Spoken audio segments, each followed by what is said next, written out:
के बीच में अगर हम बैंकिंग स्टॉक्स को देखें तो यहां आपको क्या पसंद आ रहा है? Very good afternoon you.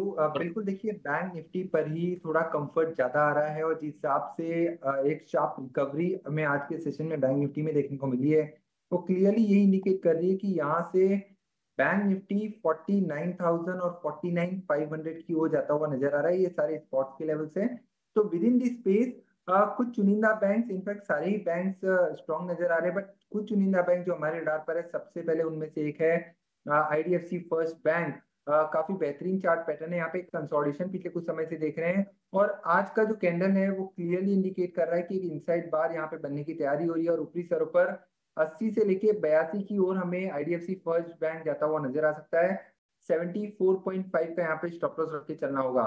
इसके साथ ही साथ अगर हम दिग्गज प्राइवेट सेक्टर बैंक की बात करें तो उसमें से एक होगा एक्सिस बैंक, जहाँ पे एक ब्रेकआउट के बाद फिर से ब्रेकआउट रीटेस्ट होके काउंटर ने एक रिवर्सल दिखाया है। तो एक्सिस बैंक यहाँ से 1200 और 1220 तक की ओर जाता हुआ नजर आ रहा है। 1145 का स्टॉप लॉस यहाँ पे रख के एक्सिस बैंक में भी लॉन्ग पोजीशन बना के चल सकते हैं। और उसके साथ साथ एचडीएफसी फर्स्ट बैंक, या यहाँ पर हमने पिछले कुछ समय से कंसोलिडेशन देखा है, काफी अंडर परफॉर्मेंस भी यहाँ पे देखने को मिला है, बट मेरे ख्याल से इन लेवलों पर रिस्क एंड रिवॉर्ड काफी फेवरेबल है। तो एचडीएफसी बैंक को इन लेवलों पर एक्यूमुलेट करके चल सकते हैं। 1600 की ओर एचडीएफसी बैंक हमें जाता हुआ नजर आ रहा है, और 1500 की नीचे का क्लोजिंग बेसिस पे स्टॉप लॉस रख के चलना होगा। ठीक है, तो ये राय है प्राइवेट बैंकिंग स्टॉक्स पर एक्सिस बैंक और एचडीएफसी बैंक की हमने चर्चा की। आगे बढ़ते हैं, वीआईपी सेगमेंट पर फोकस करते हैं, और हेंसेक्स सिक्योरिटीज के महेश ओझा जी का हमारा संपर्क नहीं हो पाया, लेकिन उन्होंने अपनी राय हम तक ज़रूर भेजी है। वीआईपी सेगमेंट में उन्होंने कॉनकॉर पर खरीदारी की राय दी है। स्टॉप लॉस रखा है 870 रुपीज़ प्रति शेयर का, और टारगेट दिया है 1180 से 1250 रुपये प्रति शेयर का। 3 से 6 महीने के नज़रिए से उनका ये नज़रिया है, पॉजिटिव आउटलुक है, और खरीदारी की राय कॉनकॉर यानी कंटेनर कॉरपोरेशन ऑफ इंडिया पर उन्होंने दी है। आगे बढ़ते हैं और शुगर स्टॉक्स पर फोकस करते हैं। यहाँ पर भी काफ़ी एक्शन है। ईआईडी पैरी की बात करें, बलरामपुर चीनी, त्रिवेणी इंजीनियरिंग, सभी स्टॉक्स में आज काफ़ी एक्शन दिखा है। सभी स्टॉक्स में 5 से 8% की तेज़ी आज के ट्रेडिंग सेशन में दिखी है। एक टेक्निकल राय ले लेते हैं। रवि जी, आपसे पूछना चाहूँगी, शुगर स्टॉक्स पर आपकी क्या राय है, और तीनों ही स्टॉक्स पर आपकी राय दीजिए, बलरामपुर चीनी, ईआईडी पैरी और त्रिवेणी इंजीनियरिंग। देखिए, वैसे मैं आपको बताऊं, शुगर स्टॉक्स ज्यादातर आशीषा जी तभी चमकते हैं जब बजट का टाइम होता है, और बजट से पहले जो आप ये रनअप देख रहे हैं वो इसीलिए आपको देखने को मिल रहा है। अब इस समय अगर पैरी की बात करें तो मुझे ऐसा लगता है कि थोड़ा मोमेंटम अभी और बढ़ेगा। 680 के पास से वापस से एक बार डिप पे बाय की स्ट्रैटेजी बनेगी। अपसाइड टारगेट देखते हैं तो 750 का आपको देखने को मिल सकता है, और रिस्क रिवॉर्ड रेशियो यहाँ पर बेहतर है। दूसरा, आपने बलरामपुर चीनी की बात की। बलरामपुर चीनी तो ऑलरेडी, जब मैंने बताया कि जब भी ऐसा होता है तो अट्रैक्शन दिखाई देता है, और आज के हिसाब से देखें तो फ्रेश ट्रेड अभी भले आपको 6% तेज दिखाई दे रहा है तो बीटीएसटी ट्रेड में भी ले जा सकते हैं। और अपसाइड टारगेट देखते हैं तो 405 रुपए के टारगेट यहाँ पर आपको देखने को मिल सकते हैं। तो बलरामपुर चीनी भी अग्रेसिव है। बाकी अदर स्टॉक्स की अगर बात करूं तो उसमें अगर कंपेरेटिव स्टडी करें तो मुझे बजाज हिंदुस्तान ज्यादा अच्छा लगता है, क्योंकि वो 30 रुपए का चल रहा है, ज्यादातर लोगों की पॉकेट में फिट बैठता है। 32-33 रुपए भी आ गया तो बात वही है, रिटर्न्स वही मिलेंगे आपको। 2 रुपए 3 रुपए बढ़ने का मतलब 12% बढ़ जाएगा, वो फायदा मिल जाएगा। तो मुझे ऐसा लगता है कि यहाँ पर उसको आप ऐड कर लें, वो ज्यादा बेटर है। तो ये राय थी शुगर स्टॉक्स पर, और बजाज हिंदुस्तान पर आपने खरीदारी की राय दी है। पॉजिटिव नजरिया सभी शुगर स्टॉक्स पर। आगे बढ़ते हैं और मेटल सेक्टर से हिंडाल्को पर नजर डालते हैं। यहाँ पर एक फंडामेंटल न्यूज़ भी आई आज सुबह। हिंडाल्को की होली ओन सब्सिडरी नोवेलिस ने अपना आईपीओ का ऐलान किया था, पैसे जुटाने वाली थी, लेकिन उसके बाद आज सुबह खबर आई कि नोवेलिस का आईपीओ प्लान डिफर कर दिया गया है। फ्यूचर में कभी कंपनी करेगी ये प्लान कंसिडर, लेकिन अभी के लिए ऑन होल्ड रखा गया है। स्टॉक में गिरावट दिखी थी, सुबह देखें तो स्टार्टिंग में करीब 5% की गिरावट हिंडाल्को पर दिखी थी, लेकिन स्टॉक में अच्छी खासी रिकवरी दिखी है, और अभी देखें तो करीब 5 से 5.5% की तेज़ी दिखी है। तो इंट्राडे बेसिस पर देखें तो स्टॉक काफ़ी वॉलेटाइल रहा है। टेक्निकल राय ले लेते हैं। नीलेश जी, आपसे पूछना चाहूंगी, हिंडाल्को पर टेक्निकल पर देखें तो क्या राय बनती है? बिल्कुल, देखिए हिंडाल्को स्ट्रक्चर यहाँ पर पॉजिटिव है। हालांकि पिछले 2 दिनों का crash due to the market volatility हमें देखने को मिला था, बट यहाँ से काउंटर फिर से अनचार्टेड टेरिटरी में जाने की तैयारी कर रहा है। ऊपरी सरपत 720 तक के टारगेट इमीडिएट बेसिस पर निकल के आ रहे हैं। 655 के आसपास का स्टॉप लॉस रखे, अगर कोई भी डिप मिले तो इसे लॉन्ग करके चल सकते हैं। स्ट्रक्चर हिंडाल्को का पॉजिटिव है। हिंडाल्को का जो स्ट्रक्चर है वो पॉजिटिव नजर आता हुआ, लेकिन किसी गिरावट में आपको खरीदारी की रणनीति यहाँ पर बनानी होगी। आगे के लक्ष्य भी आपको नीलेश जी ने बताया।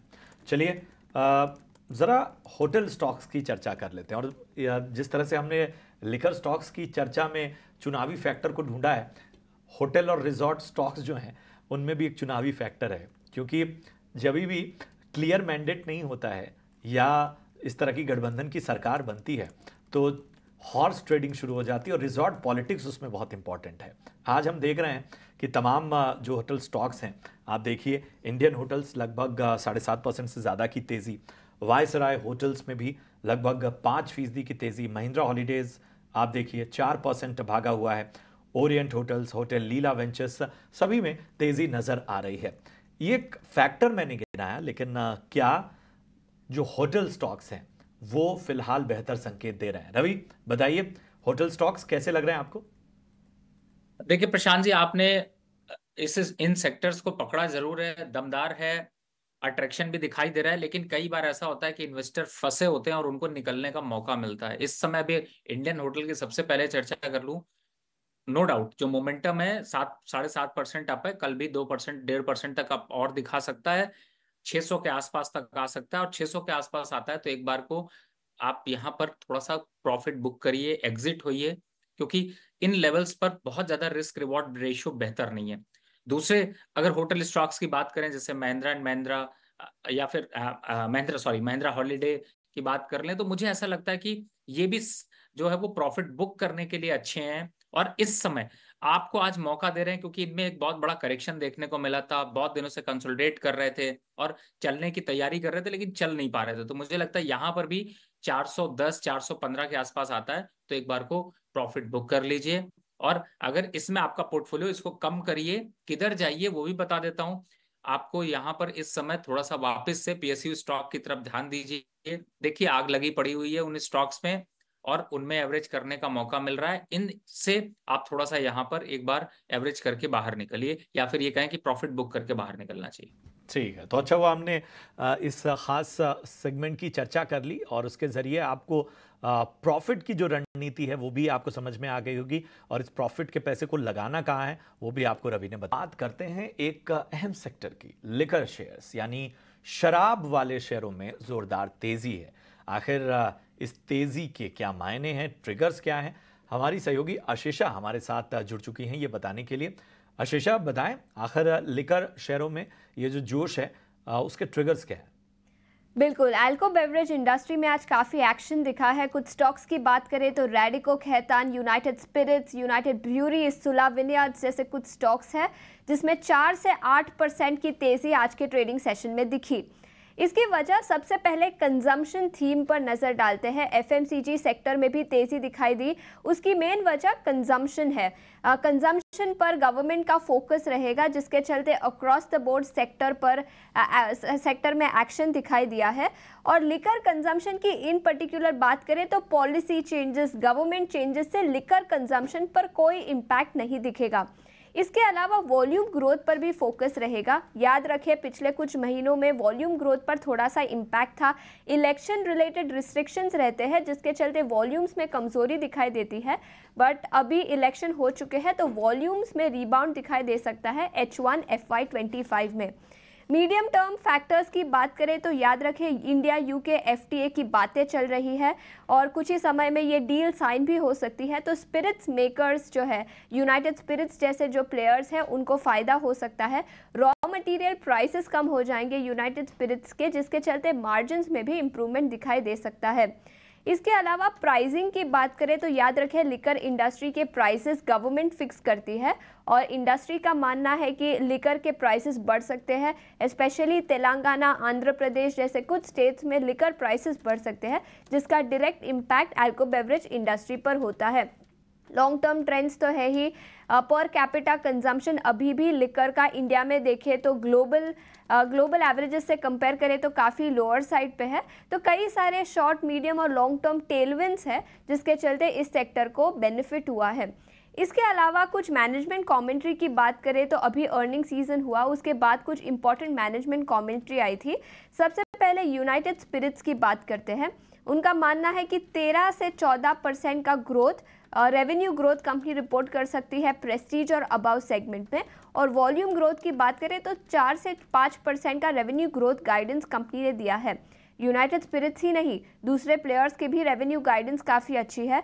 सुला की बात करें तो उनका मानना है कि double digit volume growth company report कर सकती है FY25 में, और 15% का premium and elite volume growth company report करेगी। तो मैनेजमेंट की कमेंट्री जो FY25 को लेकर आई है वो भी काफ़ी पॉजिटिव है। सो कई सारे ट्रिगर्स हैं, कंजम्पशन थीम है, इस इंडस्ट्री को पॉलिसी और गवर्नमेंट चेंजेस का कुछ फ़ायदा नहीं होता जिसके चलते भी स्टॉक में तेज़ी दिखाई दी, और मीडियम से लॉन्ग टर्म ट्रेंड्स तो है ही जिसके चलते अल्कोहल बेवरेज इंडस्ट्री में आज काफ़ी एक्शन दिखा है। बहुत बहुत शुक्रिया करेंगे आशीषा आपका इस विस्तृत जानकारी के लिए। रवि, आपके पास आना चाहूँगा। तमाम बातें तो हमने आपके सामने रख दी। फैक्टर ये भी है कि शायद इस बार का जनादेश जो है वो सबको जश्न मनाने का मौका दे रहा है, फिर भी ज़रा ये तो हल्की फुल्की बात हो गई। बताएं किस नज़रिए से आप देख रहे हैं लिकर स्टॉक्स को? देखिए, जश्न तो मनाएगा, चाहे एक पार्टी मनाए चाहे दूसरी पार्टी मनाए, और जश्न मनाने के लिए अगर चाहिए तो इन स्टॉक्स में आपको वो रैली दिखाई देगी। रेडियो को खैतान देखते हैं तो 10% इसीलिए बढ़ा हुआ है, लेकिन ये सरप्राइजिंग नहीं है। अगर आप थोड़ा लंबा यहाँ पर टारगेट देखते हैं तो मुझे ऐसा लगता है कि अपसाइड टारगेट में ये 2000 रुपए के आंकड़े यहाँ पर छू सकता है। यूनाइटेड स्पिरिट की बात करें तो मुझे लगता है कि 1500 के आंकड़े यहाँ पर छू सकता है। यूनाइटेड बेवरेज की बात करें तो 2500 के आंकड़े छू सकता है, और सुल्ला को अगर देखते हैं तो ये भी 750 के आंकड़े छू सकते हैं। और ये आप अगर इसमें निवेश आपने कर रखा है तो लंबा सोचिए। लंबा सोचने का मतलब है मैं दिसंबर जनवरी तक इस बार इंतजार करिए अगली पार्टी के लिए, अभी से तैयारी कर लीजिए। और सिर्फ लेकर फ्री नहीं होगा, आपकी पूरी पार्टी को ये फ्री कर देगा अगर आपने इसके स्टॉक्स खरीद लिए तो मुझे ऐसा लगता है कि आज तो काफी वैसे अग्रेशन दिखाई दे रहा है, लेकिन इस अग्रेशन में आज भी आप 40 से 45% जो है वो स्टॉक, अगर आप खरीदारी करने के 100 शेयर सोच रहे थे तो 40 स्टॉक यहाँ पर भी खरीद लीजिए। कोई ऐसा पैनिक नहीं दिखाई देता, क्योंकि लॉन्ग टर्म ट्रेड जो है वो टारगेट यहाँ से भी अभी 20% ऊपर है। तो मुझे लगता है इस पे फोकस करना चाहिए, और सारे ही स्टॉक्स। और वैसे भी प्रशांत जी, आप कहाँ मौका छोड़ते हैं, जिस स्टॉक की चर्चा करते हैं 2-4-5 दिनों में तो 5-7% वैसे ही बढ़ जाते हैं। तो मुझे लगता है यहाँ पे इसको छोड़ के फिर हम लोग, और आज का दिन तो ऐसा है कि कोई ना कोई तो सेलिब्रेट करेगा, और कोई ना कोई सेलिब्रेट करे उससे हमें मतलब है, बस सेलिब्रेट करे जिससे कि उसका फायदा यहाँ पर दिखाई देगा। तो मुझे लगता है यहाँ पर इनको बाय करना चाहिए।